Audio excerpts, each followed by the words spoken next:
عورتوں کے حقوق، اہل کتاب اور منافقین کے رویوں کی مذمت، غزوہ بدر و احد اور سماجی زندگی کی اصلاح سے متعلق احکام بیان کیے گئے ہیں۔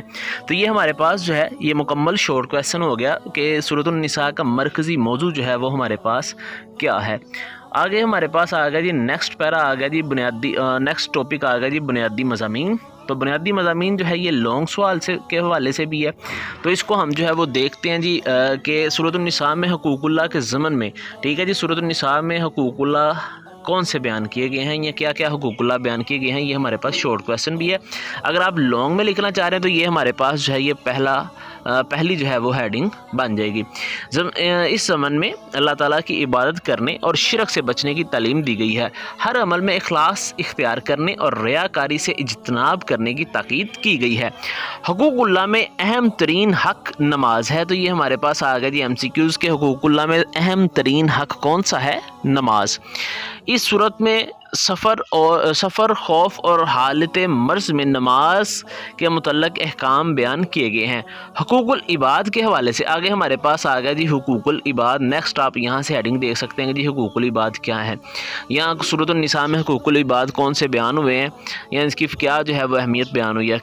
حقوق العباد کے حوالے سے والدین کے ساتھ حسن سلوک کا حکم دیا گیا ہے، قریبی رشتہ داروں، یتیموں، مسکینوں، ہمسایوں اور مسافر وغیرہ کے حقوق ادا کرنے پر زور دیا گیا ہے۔ تو یہ ہمارے پاس جو ہے جی یہ دوسرا پوائنٹ جو ہے، دوسری ہیڈنگ جو ہے یہ مکمل ہوگی۔ پہلی ہیڈنگ آ گئی حقوق اللہ، دوسری آ گئی جی حقوق العباد۔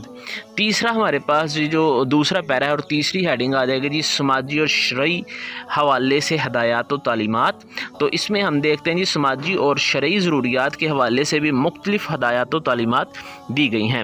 نشہ کی ممانعت کی گئی ہے، تیمم کا طریقہ بتایا گیا ہے۔ تیمم کہتے ہیں جی جب آپ کے پاس پانی نہ ہو تو آپ مٹی سے جو ہے وہ کس طرح پاکی حاصل کر سکتے ہیں۔ انسانی جان کی حفاظت کے لیے جامع ہدایات فراہم کی گئی ہیں۔ ہجرت اور مہاجرین کی فضیلت بیان کی گئی ہے، یعنی کہ ہجرت کیا ہے اور جو ہجرت کر کے جاتے ہیں ان کی جو ہے وہ فضیلتیں کیا ہیں وہ بیان کی گئی ہیں۔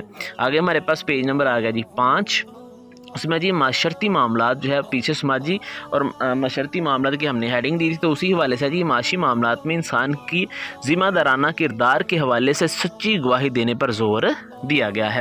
آگے جی ہمارے پاس تیسرا پیرا اور چوتھی ہیڈنگ ہم دے دیں گے جی اہل کتاب اور منافقین کا طرز عمل یا ان کا بیان۔ تو اہل کتاب اور منافقین کے غیر ذمہ دارانہ اور غلط رویوں مثلاً، تو یہ ہمارے پاس سوال بھی ہے کہ جی اہل کتاب اور منافقین کے کن غلط رویوں کا تذکرہ کیا گیا ہے؟ تحریف کتاب، اللہ تعالیٰ کے حکم کی نافرمانی کرنے، جہاد فی سبیل اللہ سے راہ فرار اختیار کرنے، موت سے ڈرنے اور مسلمانوں کو راہ راست سے ہٹانے کی کوششوں کی مذمت کی گئی ہے اور انہیں لعنت کا مستحق ٹھہرایا گیا ہے۔ تو یہ ہمارے پاس ٹوٹل جو ہے وہ چوتھا پوائنٹ ہو گیا اور یہ شارٹ کویسچن بھی کلیئر ہو گیا۔ اس کے بعد ہمارے پاس نیکسٹ آ گیا جی پیراگراف، اس صورت میں عورتوں کے حقوق۔ تو یہ ہمارے پاس آ جائے گا جی عورتوں کے حقوق کا جو ہے وہ ہمارے پاس ٹاپک آ جائے گا۔ اس صورت میں عورتوں کے حقوق ادا کرنے اور ان سے اچھے سلوک کا حکم دیا گیا ہے، خصوصاً نکاح کے وقت حق مہر کی ادائی اور ازواجی زندگی میں حسن معاشرت کی تاکید کی گئی ہے۔ وراثت میں خواتین کا حصہ متعین کیا گیا ہے، جن خواتین سے نکاح ہو سکتا ہے اور جن سے نہیں ہو سکتا ان رشتوں کی وضاحت کی گئی ہے۔ اس صورت میں جہاں عورتوں کے حقوق کی وضاحت ہے وہاں ان پر اخلاقی و معاشرتی ذمہ داریاں بھی عائد کی گئی ہیں۔ تو یہ ہمارے پاس جو ہے جی نیکسٹ ٹاپک، یہاں اس میں شارٹ کویسچن بھی ہے کہ سورۃ النساء میں عورتوں کے کون کون سے حقوق بیان کیے گئے ہیں، تو یہ ہمارے پاس شارٹ کویسچن بھی بن جاتا ہے اور یہ ہیڈنگ جو ہے وہ لانگ کویسچن کے حوالے سے بھی مکمل ہو جاتی ہے۔ آگے ہم دیکھتے ہیں جی تیسرا پیرا اس پیج کا، تو لاسٹ پیرا بھی ہے جی وہی، تو اس میں آ گیا جی وراثت کی تقسیم کے احکام، ٹھیک ہے جی۔ تو نیکسٹ ہمارے پاس آ جائے گا وراثت کے احکام کی تفصیل سورۃ النساء کے حوالے سے بیان کریں۔ تو جواب ہے جی اس کا سورۃ النساء میں، یہ پوائنٹ بھی ہے، شارٹ کویسچن بھی ہم دیکھ لیتے ہیں کہ یہ شارٹ کویسچن بن رہا ہے کہ جی سورۃ النساء میں وراثت کی تقسیم کے احکام تفصیل سے بیان کیے گئے ہیں۔ تو یہاں پہ جو ہے یہ ہمارے پاس یہ پوائنٹ آگے آ گیا جی ہمارے پاس یتیموں کے حقوق۔ تو نیکسٹ ہیڈنگ آگے جی یتیموں کے حقوق، ساتھ ساتھ ہم لانگ کلیئر کرتے جاتے ہیں، ساتھ ساتھ جو ہے وہ شارٹ کو دیکھتے جاتے ہیں۔ اس صورت میں یتیموں کے حقوق ادا کرنے کی تاکید جو ہے وہ کی گئی ہے اور ان کے اموال کی حفاظت کرنے کا حکم دیا گیا ہے۔ یتیم بچوں کے مال کو اپنے مال میں ملا کر کھانے سے منع کیا گیا ہے۔ یہ تاکید کی گئی ہے کہ یتیموں کا مال بے جا استعمال نہ کیا جائے، اسے ضائع نہ کیا جائے اور نہ ہی کم سنی میں ان کے حوالے کیا جائے، بلکہ جب وہ سمجھ بوجھ کی عمر کو پہنچ جائیں تو مکمل دیانتداری سے ان کے حوالے کر دیا جائے۔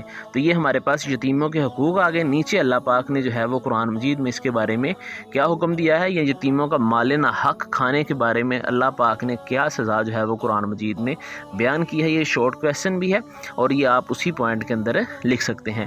بے شک وہ لوگ جو یتیموں کا مال نہ حق کھاتے ہیں، بے شک وہ اپنے پیٹوں میں آگ ہی بھرتے ہیں اور وہ ان قریب بھڑکتی ہوئی آگ میں جھلسیں گے۔ تو یہ اللہ پاک نے جو ہے وہ یتیموں کا ناحق مال کھانے کا جو ہے وہ کھانے والے اشخاص کے بارے میں جو ہے وہ بتایا ہے کہ ان کے جو پیٹ ہیں اصل میں وہ مال نہیں کھا رہے بلکہ اپنے پیٹ میں آگ ڈال رہے ہیں، اور ان قریب بھڑکتی ہوئی جو آگ ہے یعنی کہ جہنم جو ہے وہی جو ہے وہ ان کے لیے جو ہے وہ ہوگی۔ تو آگے ہمارے پاس اس ظالموں کے علاقے سے بچنے کی دعا یعنی کہ ہجرت کے متعلق جو ہے وہ بیان کیا گیا ہے۔ تو اس کا ہمارے پاس اس دعا جو ہے اس کا ترجمہ کیا ہے جی کہ اے ہمارے رب، ہمیں اس بستی سے نکال جس کے رہنے والے ظالم ہیں، اور ہمارے لیے اپنے پاس سے کوئی حامی بنا دے اور ہمارے لیے اپنے پاس سے کوئی مددگار بنا دے۔ تو یہ ہمارے پاس اس چیپٹر جو ہے اس کی مکمل ریڈنگ ہو گئی۔ تو یہاں تک جو ہے یہ اس کی جو ہے وہ ڈیٹیل ہے۔ آگے جو ہے وہ ہم اس کی جو ہے وہ ایکسرسائز اور ترجمہ جو ہے اس کو شیئر کریں گے، اس کا لنک جو ہے وہ نیچے ڈسکرپشن میں جیسے ہی ہم اپلوڈ کریں گے وہ آپ کو مل جائے گا۔ تو یہ ابھی تک جو ہے یہ ہم نے اس کی ریڈنگ کی ہے، جلد اس کی ایکسرسائز، اس کی آیات کا ترجمہ مکمل طور پہ جو ہے وہ آپ کے ساتھ شیئر کر دیا جائے گا۔